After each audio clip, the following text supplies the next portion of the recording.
حالك شنو؟ والله حياتنا. ورا كلمة صوت جاري مقطعي ما يكلم. رونا يا زخانة نقليمة ما بوز درابيا كده ينفذ. ويا روجي بيتزا خاص. بيتزا أمام داني سلسلة بيخش برمي. يوم قولها بفرش بقولها يوم خليها. ولا دولابك تدينه؟ لا والله. ولا مصنابي دولابك تحت كيف؟ يا كاف خير تاكل شيء. كاه هيك بكا.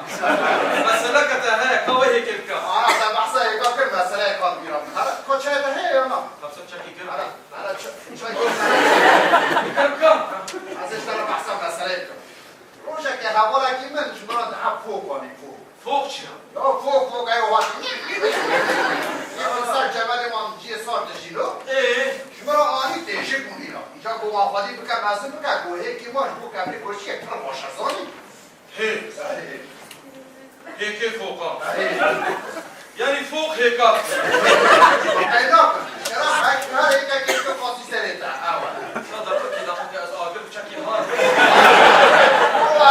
ماشيرو. از بخارم جدیکاش بکادم. بخواده بگو از ات بشاطیم لیم مراح کاچو بیا. دوستم بشمرا خوب کنی نه اینجا از مانجان را دون تچیری نشو. مقابل. روشکی معامل جمع دیجه داری اشیر خلاصه تعتکی رو نشما و از کرامت بشنو. کرام از شما نفاقانا لو از شما نفاقانا. هری واقعی نه اواره دنگکتی.